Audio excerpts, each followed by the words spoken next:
Hello and welcome to Math 200 Online here at Cañada College, Elementary Probability and Statistics. My name is Ray Lapuz and I'm the instructor for the course. I wanted to just show you a few things that might be important for succeeding in this course. And the first is my website.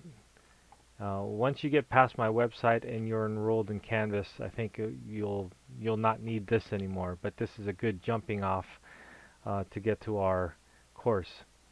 My website is accounts.smccd.edu/lapuz, L-A-P-U-Z, and from here you can scroll down or you can click on the courses link to get you to my courses for the spring semester. We have the Courseware. This is smccd.instructure.com, which is really Canvas. That's the course management system that we're going to use. My syllabus and schedule are here. There's a welcome letter and some ideas about using your my.smccd.edu email. Let's take a quick look at the syllabus. The syllabus has all the information that you need about the course. You see in the beginning over here that my email is the best way to get a hold of me, and my website and the courseware is also listed there. We have the course dates and on-campus requirements. I know this is an online class, but the exams have to be proctored for this to remain articulated with the four-year universities. So we have proctoring requirements, and the best way to do that is through our Learning Center. If you want to make other arrangements for other proctoring sites, then we could do that. You'd have to email me directly, and again, my email is rlapuz@my.smccd.edu. We have a list of prerequisites, some course descriptions, the course material. We'll use Canvas, and we'll use the textbook. Later on, I'll show you a way to get to the textbook that would be part of our website. We have learning outcomes, some other information about our college, our academic integrity policy, some resources. Now the grading is listed here. Your homework is going to be worth 10%. I want to highlight the fact that you can make up to 7 homework assignments for the semester, and you do that by sending me an email and writing make up homework as the subject. We have quizzes that's worth 10% of your grade, exams, 2 exams that's worth 40% of your grade. The final exam by itself is worth 35% of your grade. Some journal assignments that are kind of easy points, I think, are worth 5% of your grade, and the study plan tutorials that's worth 2.5%. Now 2.5% isn't a lot, and there are a lot of study plan tutorials to try to accomplish to get the 2.5%. But if you're borderline, I usually look at this for borderline cases. And we have a standard grading scheme. The gradebook can be found in the Canvas site, but your final grades will be reevaluated to include the study plan, and that will be posted, your final grades will be posted in WebSmart at the end of the semester. And here's a quick summary of the courseware.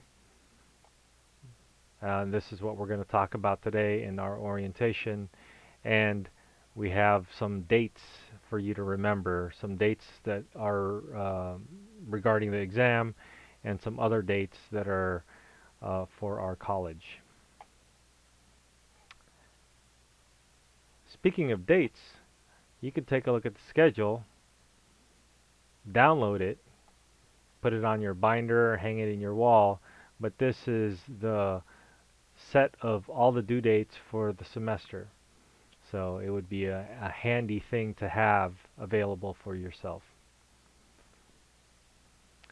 Let's go back to the website and jump to the courseware. So let's go to the courseware. When you go to the courseware, this is our first page that we see, which is our syllabus page.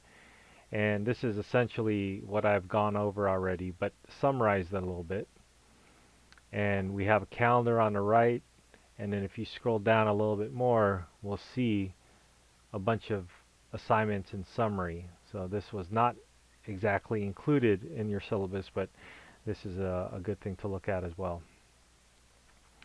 Later on, our home page might change, but for now, this is what we have.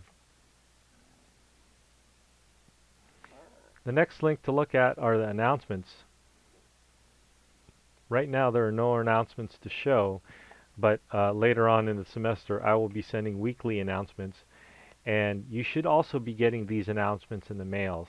If you're not getting them in your email, then you should check your spam or your junk folder to see if there's any of those announcements are getting sent there, and then you can adjust your email settings so that they don't all go there. The next link are the assignments, and assignments can be sorted by date or by type. So by date would be a good way to sort it if you want to know what's coming up, and if you want to sort this by type, because our grades are dependent on the weights of our grades are dependent on the types of the assignments. You can see it like this. Now we have 8 journal assignments and 10 quizzes, but right now it's only showing 4, so you can take a look at that as it comes along. The grade book can be found here, and if you click on grades, you'll see your score out of whatever the value is. And then these things will change over time. I have Chapter 1 homework listed here, but when the real scores come in, this will change, and those scores will come in around the time of the tests. The modules are a set of pages, web pages basically, that has information. Right now I only have the introduction, and the introduction has a list of frequently asked questions and a few other things that you can view. This will be populated with chapter by chapter summaries of lectures, PowerPoints, and some sample problems, and so you can look out for that as the semester rolls along. Now, the Mastering My Math Lab leads us to the textbook part of our discussion. When you click of My Lab and Mastering, you'll get this page, and it'll lead you to an external page called the Pearson website. Pearson is the publisher of the text that we're using, and you can click on one of these, and the first time you do this, it'll ask you to put in some information to register for this course, and then this is where you might have to pay for it either online or buy it from the bookstore. So let me walk through a little bit of this, and let's see how far we can get.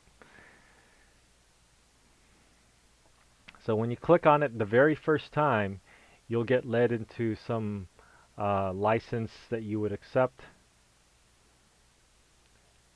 and then some information where you would register. In this registration process, if you already have a Pearson account, you can type in your Pearson account and sign in. If you've never used Pearson before, My Math Lab, My Math Test, or anything like that, then you would need to create a Pearson account. So if you create a Pearson account, it's going to ask for your email address. It's going to ask you to create a username and a password, re-enter the password. And then when it comes to writing your name, your first name and your last name, try to use the same name that you used for registering when you registered for this class. And then there's security question and some answers and everything else. So since I already have an account, I'm going to backtrack. I'll re-accept, and then I'll put in my credentials to sign in. When you get this far, you'll see some options. The access code would be a code that you would enter from the bookstore. If you don't want to go through the bookstore, you can pay $104.95 with your credit card to purchase this textbook, or you can get temporary access without paying for 14 days. So those are your three options. It looks like you only have two, but there's a third one down here that you can click on where you can get access until you're ready to pay for this. Now here's where I want to introduce the bookstore. The bookstore can be found on the web, bookstore.cañadacollege.edu. And when you go there and you go through some steps to get to our class, Math 200, and then Math 200 by Lapuz, L-A-P-U-Z, it'll tell you which books you can get. Now here is a list of books or choices that you have. You can either rent a new book, rent a used book, and they both cost the same. And if you look at the cost, you see it's $72.58. Compare that to $104. This is a lot cheaper. Or you can get a new book for $114, and this is a book where you get to keep. Now the rental book is something that you would rent and eventually return. And if you want to do this all online, and if you don't care to have the hard copy of the book in front of you, then you can just pretend to rent it, and then they would send you the access code. And by getting that access code, that's what you're going to put into this My Math Lab website. So those are your choices for purchasing the book. If you do it online and you don't care about having the book, then they're just going to give you the access code, and then they'll keep the book. They'll essentially pretend that they rented it, and then you gave it back right away. Or if you really do want to rent it, then you might want to go to the bookstore, visit our bookstore, and take this offer where you're getting a rental. Alright, those are your choices. You get temporary access without paying for 14 days, and then you can be all set. So the next time you log in through My Math Lab, you're going to land into this page, either the homework page or some other page that might be associated with My Math Lab. And what you would find are homework assignments. You can see the due dates on the left side, and then if you click on these links, you'll just get to the homework assignments. So let's randomly pick one. You'd probably want to go in order when you're doing this, but just to get you and I give you an idea of what the homework assignments look like, they would be between 5 to 10 questions per assignment. And then if you click on one of them, you can navigate through problem by problem by using these arrows, or you can pull down this menu and then jump to a particular problem. And so some problems are multiple choice, but a lot of them will be actual computations that you need to do. So you need to find out the mean of this data set. You would plug this into a calculator or Excel or computer or whatever else you might be using for your homework, and then get the value for the mean that it's asking for. Okay, so I'll let you play around with this. The question help over here has viewing an example. You can watch a video, an animation. You can go to the textbook. The whole textbook is actually accessible online, and all these other things. There's this Ask My Instructor here. Now I would ask you to save that as a very last resort when you've tried things. When you do this, I will look at the problem and I will lead you to the answer without telling you the answer. So I would ask you to use this sparingly. Now these assignments may seem pretty simple in the beginning, but they do get complicated towards the middle and the end of the course. And you may need a little bit more time than sometimes you might have allocated an hour for a homework assignment, where it might end up taking you 2 to 3 hours. Now these assignments are due on a particular date that's listed in your calendar at 11:59 p.m. I really don't suggest that you wait for the last minute. I don't want you to start this at 9 o'clock on 2/5/17 and then end up not finishing it. because you ran out of time. So it would be a good idea to try to space out um, your homework time so that you'll get these assignments done. There's a study plan over here that you can view and check out. The study plan that I will be counting would be the quiz me portions of it. And so there's practice and quiz me portions. And when you look at the study plan initially, this is what you would get. But if you view all chapters, you would actually see the whole textbook over here. And then these are some of the values. These are some of the study plan information that you're going to be receiving. So if you click on one of these things and then try out these problems are essentially just like homework problems. And then if you mess around with it, you'll see push pins and graduation caps and things like that. It'll tell you things that you've completed. And then once you're comfortable with a particular objective, you can go to Quiz Me, and then you have to select an objective. But once you do that, you can go to Quiz Me, and then you can get credit for that particular section. The chapter content is actually your whole textbook. This is where you go. This is one of the ways you can access your textbook. And if you go to one of these chapter 1, the chapter opener, or you can go to a specific section, section 1.2, view the multimedia textbook. This will launch another page where you can navigate through the textbook. And what you'll see here is exactly what you'll see if you had purchased the hard copy of the book, or if you're looking at the hard copy of the book. The main differences that you'll note would be that the multimedia textbook will have extra links that you can click on to view. So here's page 5 of your book, and this is pretty much what you'll see if you open your book to page 5.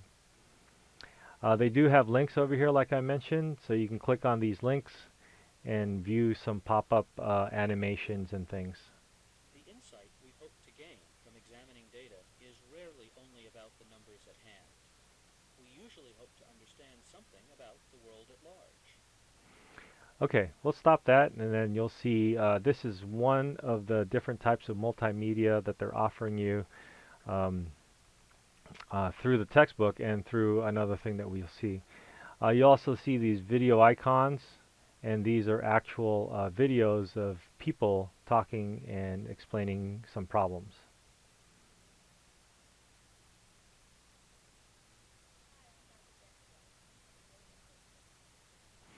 Okay, so those are available through the textbook. Now I want to go back here and point out that there is a way to find different types of media through the multimedia library. And you can go to a specific chapter in a specific section, or maybe you can just take a look at that one chapter, and you can find applets, video lectures, some active stats animations, some other animations, PowerPoints and videos, and some StatCrunch activities. And then you'll see a list of these things that's all related to Chapter 4. If that's a little too much, you want to narrow it down to a specific section, 4.3, the addition rule, you can find that. If you just want to find PowerPoint presentations, you can find that. And so there's a lot of ways to explore different types of multimedia that's involved here. One last thing I want to show you on this website is this link that leads you to Tools for Success. And I want to scroll directly down since calculators are a big part of our course. I want to scroll down to the bottom here where it says Graphing Calculator Help. We have tutorials for your calculator. And this particular tutorial is a nice set of tutorials that would get you to a specific type of topic. Like say you're interested in looking for probability distributions, and maybe you're working on binomial distributions, chapter 5, it'll walk you through step by step with your TI-84 on what to press. So first, press second and bars, and then second, you scroll down here about 10 times. In your calculator, it may be a little bit different, so you have to just watch out for that.